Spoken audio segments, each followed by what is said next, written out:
Well, here we are at the Thriller Chiller in Grand Rapids, Michigan, and we're with the co-producers, director and co-producers of Big Bad, Jessi Gotta on my left, and Bryan Inc. on my right. I don't think you'd be confused by which is a Bryan and which is a Jessi, but and Jessi wrote the film, starred in the film. Yeah. And co-produced it, and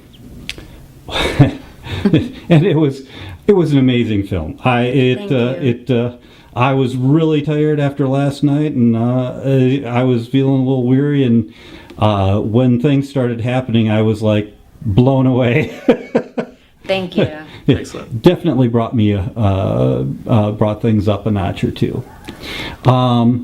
So Jessi, let me start with you. How did you think of this? What inspired you to do this exciting film here? Well, a lot of it is, I have a weird fascination with body horror, with, being infected with something, and I think that's kind of where it came from. A lot of it did. Before I started writing it, my dad was diagnosed with cancer, and so, not to go to some uber deep place, but that's kind of a lot where it stemmed from, was just learning about that and my father's illness. Right. It stemmed from there, and this person feeling angry at the illness and not the person who was sick. Right. But the infection they had. Not anything to do with the person and how much they still loved and cared for them, but what they were infected with. And that's what drew me to it. That makes so much sense with the film after. I mean, I've seen the film and Yeah. I can see how that all flowed together. Yeah. And you had werewolves, a witch, I think a zombie. Any other undead creatures there that I didn't catch? Well, there's sort of a demon, which would be Carter Pett. She was played by our friend Patrick Shearer, who's someone who's kind of like summoned and kind of works for the witch character. It was played by Alan Rowe Kelly. Okay. But that's never clear. We deliberately kind of made that vague. Well, I was wondering if there was something more there that I didn't catch. We tried to cover everything a little bit. It's pretty good. Zombie, witch, werewolf, possibly demon. That's pretty good. Yeah. That's pretty good. So I did pick up, in spite of my weary state, I did pick up on the situation somewhat. Bryan, how difficult was it to shoot this whole thing? As a producer, this had to have been quite a. Was this your first project, first of all? This was, when all is said and done, since I've been making films since college, this was actually probably around my 20th film. Oh, okay. But this was like the largest scale film I've ever done by far. So it might as well have been my first project, actually. Well, it was very, very impressive. It was, I guess in terms of the difficulty, it was trying to, the scope of the story was so large and expansive, and had a lot of different locations, took place over a period of time. Right. That was considerable. And I guess it was just a question of how can we, I guess it's like we knew the limitations that we had with our budget and with the time that we had, and how can you make that work for you instead of against you. So I guess it was always being aware of how we could creatively, we have to have a giant forest where people run through it and a person is being chased through the forest. How can we do that without having to go to a forest and get a generator and a bunch of lights? And it's like, how come? Right. I guess it was always a question of to stay true to the scope of the story, the emotional scope as well as the physical scope. But how can we do that, put on a sound and light show enough that it wasn't going to break the bank, basically. So I guess it was something that always constantly aware of what our limitations were, and always trying to find ways how we can make that work for us instead of against us. So. You mentioned your budget. How did you finance this? This was self-financed by the both of us. Yeah. Actually, Really? This was something that we, during development and pre-production, we we had talked about like, oh, we could try to raise money, and then it got to the point where like the time to shoot this is now. Who's going to Yeah. give us money? 2 people, No and Buddy. So we decided Yeah. it was time to do it ourselves, Right. or else it wasn't going to happen. The project itself decided that it was time to be done. Yeah. When the script was done and everything was ready, it was like, no, well, We got to do it now. yeah, Yeah. do it now. And where did you shoot it? All in New York. All of it. Most of it at Greenpoint Gallery. But all in New York City. Yeah, we had several rotating sets at the Greenpoint Gallery in Brooklyn. The Forest set was built there. We had a bar set built there. We had Annabelle the Witch's Lair built there. The Zombie Pit was built there. And we shot a week and a half there, which we called our studio shooting. I guess that was the section. The whole first act takes place in a bar, and we have close friends who actually own a bar, so we were able to kind of in the Lower East Side. Yeah, so we were able to kind of go in before it opened, and they were between like, 4 "Oh, a.m. you and can have 9 it at 4 a.m." Yeah. You have it from 4 a.m. to 1 o'clock before, Sure. the crew comes in and starts setting up. So go ahead, and we're like, "Okay, we'll take what we can get because we need a bar." Yeah, so we were in Manhattan, we were in Queens, we were in Brooklyn, and then there's one brief scene where we see Fenton after he's killed his wife on the beach, and that was actually shot in Long Island. But mostly we were in New York City. Very cool. Since you brought up budget, can I ask how much it cost you out of your pockets? Right now, we're well, if you count, I mean, I consider it to be an ever escalating budget just because we're still Right, setting it to exactly. festivals and everything, Sure. and but we're hovering around 50 right now, $50,000. Right. And that's all self-raised. That's good old Mr. Visa. And, Yes, and American Express. And American Express. Yeah, that's a good friend of mine. Yeah. Yeah. It was funny because I think after Kevin Smith made Clerks, he said that's the one thing you should never do is You were going to put film on your credit card. It's like, but he also said that if that's the only way, it's a question of is a film going to get done or is it not going to get done? And if that's the only way, then go for it. I got to the point where we had been developing the story and the script for so long, and I had it so visually rich in my head, and we knew the cast, and it got to the point It where was so clear. Yeah, it was like I don't want to be 90 someday and be like, we should have made that werewolf movie, back when we were 30 or whatever. So It was shit or get off the pot at that point. Yeah. How long did it take? The actual shooting or the Well, development of the script? From when you first started putting things down on paper or a computer to We completion? developed the script for about a year. Yeah, it was About our first meeting was April 2009. And It's then like a little computer. Yeah, and our April 2009 was our first meeting, and then we started shooting May of 2010. Excellent. And then we finished editing May of 2011. So it was just about 2 years, a little over 2 years. Very cool. Excellent.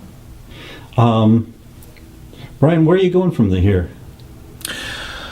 Well, we're in the process of The Big Bad is our first film together. I'm in Los Angeles, Jesse's in New York. So I mean, we have a couple different things that we're talking about developing to be our second film. And we're right now just kind of figuring out the challenges and the advantages of being bi-coastal. Yeah. It does have its advantages. It does have its extreme disadvantages. We're used to both being in New York and meeting at a coffee shop and banging out ideas for 6 hours at a time, where you can't really do that now unless I fly to New York for a week. Or via Skype. Skype doesn't really work either. So our next film is definitely going to be something even more ambitious and I think even bigger, but it's going to have its own unique challenges in that we are 3,000 miles apart. Right. But it's started already. It has begun. It has begun. I've She started writing a script, and I've smiled and nodded at it, and Yeah, I totally have. we're at that point right now. So. I'm in a sci-fi mode. So Cool. yeah, the next one might be a touch sci-fi. Really? Yes, Yeah. yes. You've got me intrigued. My original intent was, after I asked you, ask Jessi where she's going from here, but apparently you're going together, bi-coastally, of course. Can you give me any hints about the sci-fi script you're developing? Anything? I'm thinking there's going to Any be. limitations? No, you can say whatever you like. I'm thinking there's a beautiful woman in it. Maybe. Well, are you going to be in it? Yeah. Then there's a beautiful woman who's All going to right, be in fine. it. I love a woman who can't acknowledge that she's beautiful. I can't take a compliment to save my life, but that's... Oh, you don't have to save your life. You're beautiful. We know it. You don't have to accept it. Your life is fine. Anyhow, I'm sorry. This isn't for me to flirt. You were saying about this science fiction movie? Yeah, we have it's a sci-fi film that me and Bryan have often talked about Alien and aliens and the whole haunted house in space type aspect to a film, and me being such a fan of body horror, which it's combining that and creating a film around that. And pretty good. so yeah, That's a pretty good description. That was a pretty good description. I think. Aliens and body horror? Yeah. Things coming out of things is what I think of when I think of Alien. Yeah. Or things with things. I would Things say, like, becoming other things. If you take Alien and The Fly and kind of and then Yes. there's something else, and then there's weird lighting. Gotta have weird lighting. And then there's lighting. But I would say, sure. Minor technical difficulties interrupted her what she was saying. So You're lucky. body horror comedy. No comedy. Make it, Science dark fiction. horror. Yeah, it's gonna be sci-fi, I think. Sci-fi. Yeah. That's so you're going to need a much bigger budget for like spaceships and such. Are you going to actually do this in space? Well, yeah. Sorry, I had to ask you a really weird, stupid question. Sure. I don't think it requires a big budget, personally. I don't feel that it does. I feel that it's reliant on the actors and, me as well to flush things out. There are certain moments that will require a budget, but it's not budget dependent. It doesn't require a field of friggin' aliens running and a green screen and all this stuff. It's a mental thing more than... I think the main thing we're inspired by right now is kind of character-driven sci-fi like Pi or Primer. Yeah. And that there's a limited budget, but the story is driven by the journey of one person. And Yeah. if there's a cool spaceship corridor, awesome. I'm not saying there will be, but Yay, there that'd might be great, So, but... yeah. Yeah. So our main inspirations, as much as we would love to say Alien or or Sunshine Or The Fly. or The Fly, yeah, touche. But I think that more on lines of like Pi and Primer, and like these guys had a couple $1,000, but a really big idea, and how do you how do you tell that? Very cool. Yeah. Now, Jessi, this was your first script ever. Yeah. Your first movie you've ever produced. Yeah. Um, I'm gonna take a drink. how, From this one. Oh my God! Go ahead.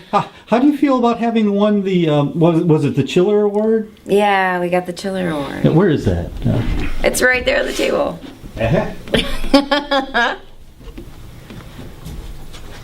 The Just- Chiller. Just after there you go. It lights up. winning too. the Look at that. Look at it. Yeah. Look at it lit up. awesome It's pretty cool. Enjoy. first. I don't know why I was so threatening towards your camera. I'm sorry. I'll turn it off now. Enjoy this award. I was aggressive and I apologize to your audience. I'm sure my audience will love you.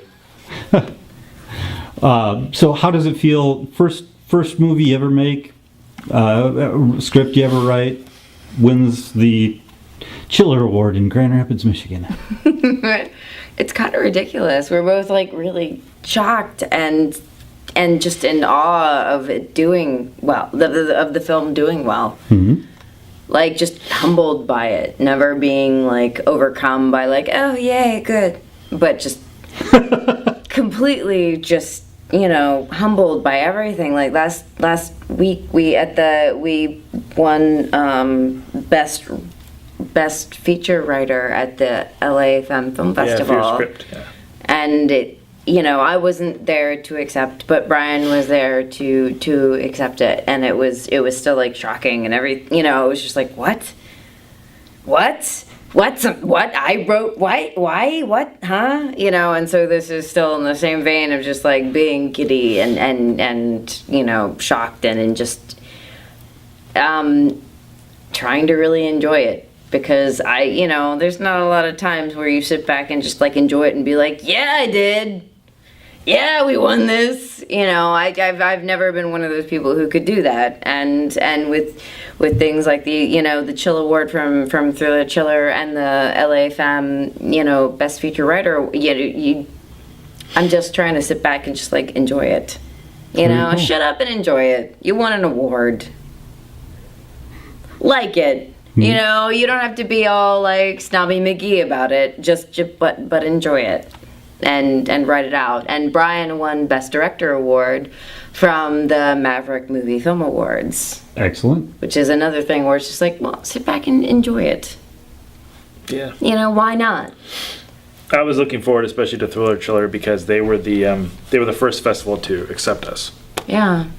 And more importantly, I mean, they were the first festival to accept us, and they were a horror-themed festival. So, right. Yeah. You know, and we, you know, with the Big Bad, we knew we kind of had a hard sell just because it's a tricky film. It's not necessarily scary, and it's not necessarily necessarily a horror film. Other than, you know, there's a werewolf, there's a zombie, there's a witch, but I mean, like, it's more of a character-driven kind of revenge drama, you know, or a And it's a little lynchy. It's not something that's for everyone's taste. You know what I mean? Like, I mean, it's not everyone's piece of pie. And so when we got the acceptance email from Thriller Chiller, it was like, oh my God, you know, we thrilled and chilled them. I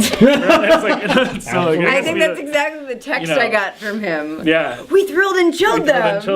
And it was, and plus the whole, it was a thrill because to me, I was like, oh, I was in Grand Rapids, and it's like Sam Raimi's home state is Michigan, and so that was like a big deal for us. And you know, I grew up in Ohio, totally so that was like, you know, I go see my mom and dad, and then drive up to the festival, and you know. Very cool. And so that was just the play here was great, but then like when we got Best Chill, it's cool because you don't know who's gonna dig your stuff. Mm-hmm. Yeah. You have no idea, and when someone does, it's like. It's really nice. Yeah, it's a relief, and it's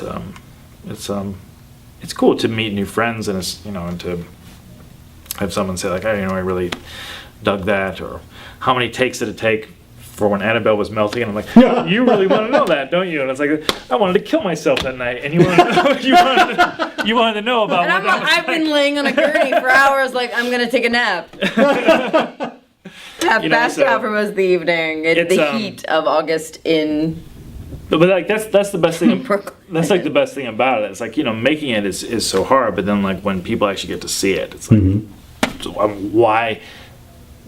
That's why you make it, so people can watch it. You know, otherwise it's just gonna sit on the shelf and not thrill and chill people. Like, so. Like this award clearly dictates. Yeah.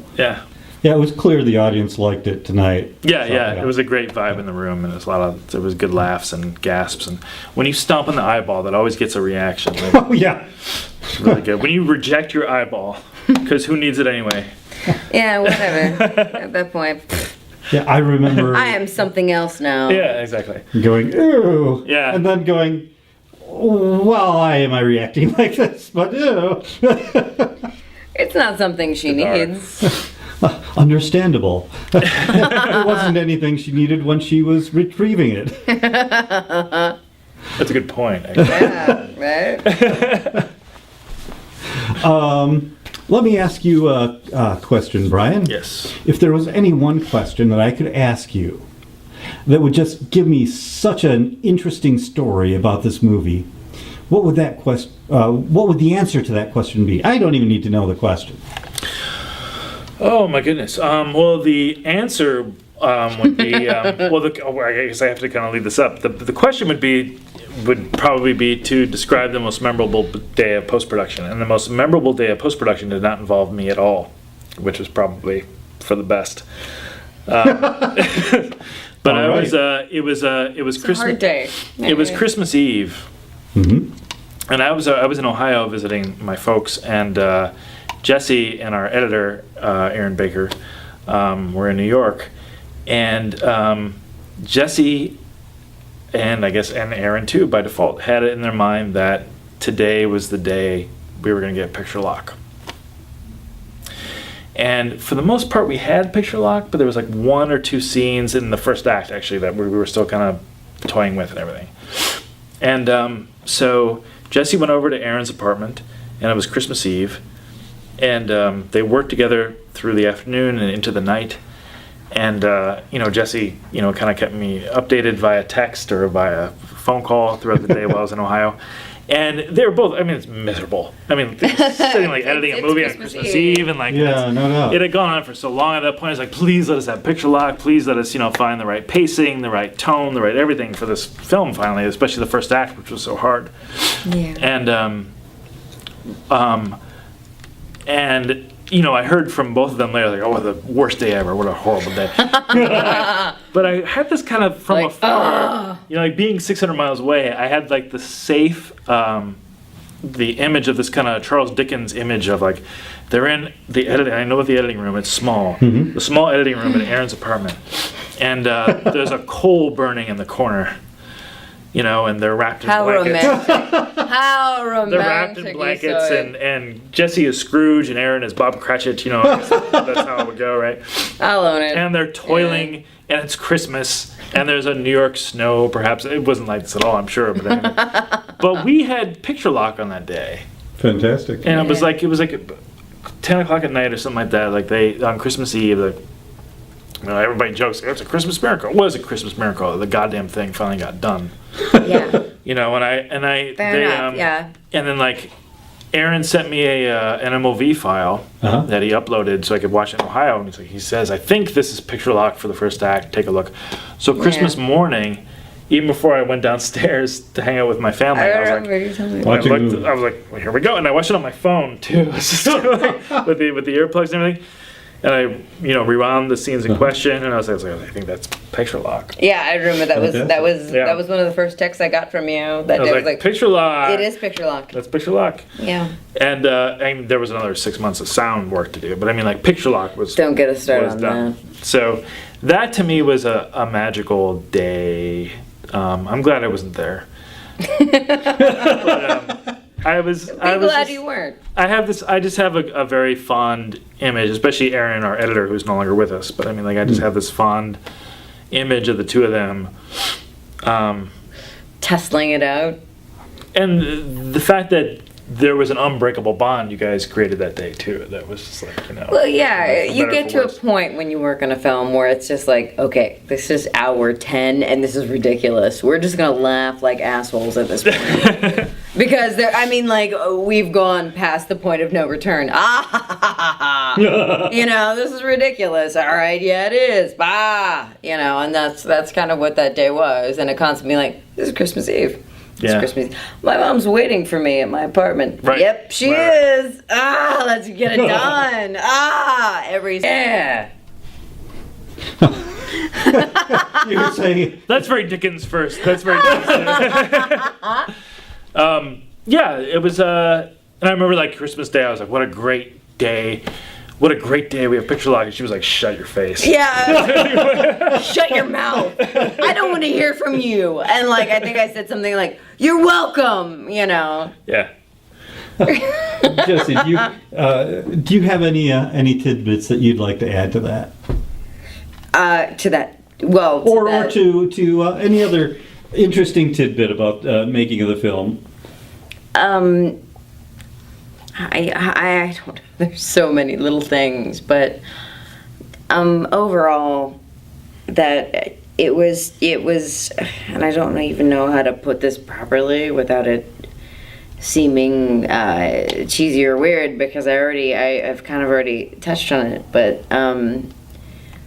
my dad passed away while we were shooting it, and there was a break in the middle while we were filming, and I would say the beginning of the film is and then we get to the middle and the meat, and you get to the end of it, and it's so much more. And it was like